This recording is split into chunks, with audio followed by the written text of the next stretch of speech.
We're going to take a look now at some other ways of slicing beats that are not recs. Now this applies to any audio waveform you have whatsoever that has any length. You can slice it up into beats using the new features in Live 7. I'm going to come down here into our samples for the drum rack and find this file called Z Sliceable Beats. Click and hold and drag that onto an audio track.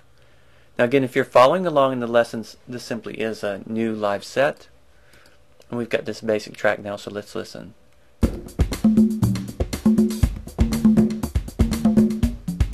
Okay, so this is just a regular audio wave file. We can see it down here. I'm going to bring down my volume so I can speak over it a little bit better.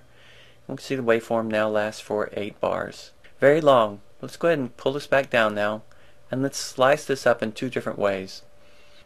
Right click, again on the clip, and say Slice to New MIDI Track. And the first one we're going to cut up into big chunks. We'll put it into a full bar.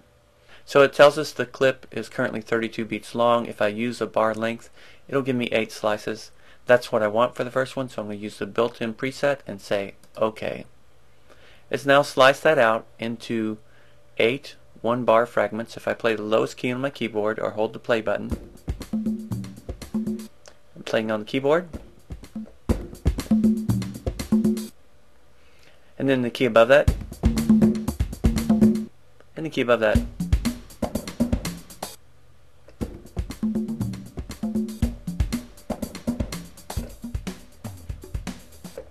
So once I play out of the range, we hear nothing but each slice now.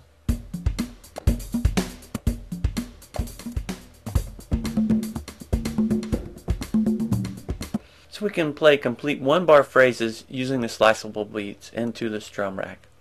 Now again, this is just a standard AIF file, nothing special about it.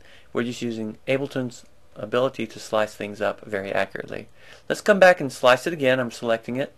Right click, slice to new MIDI track.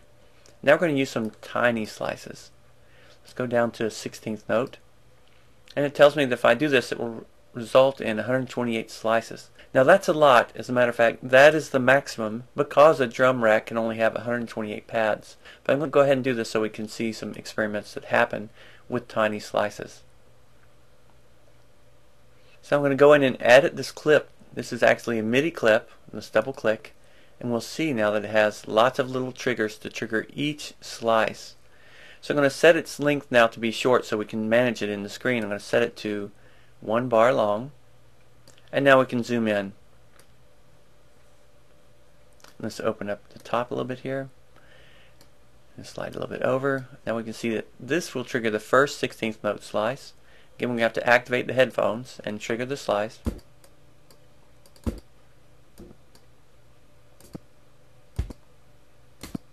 So I can take this slice now. Anytime I play on this line for slice 4, I get a kick. So this is kind of weak. So I'm simply going to move it up, click and hold and move it up. Let's listen. Come back and playing.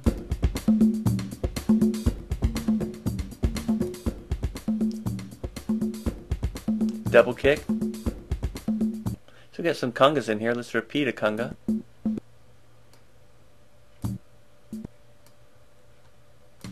Side stick.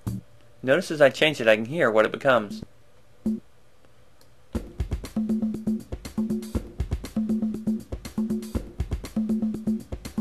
That's a very nice groove. So by simply replacing these clips at different points, we can change the slice order from an audio file and create a totally new groove using the MIDI fragment. Now we could take this one clip we have here. I'm going to go ahead and pull this back down.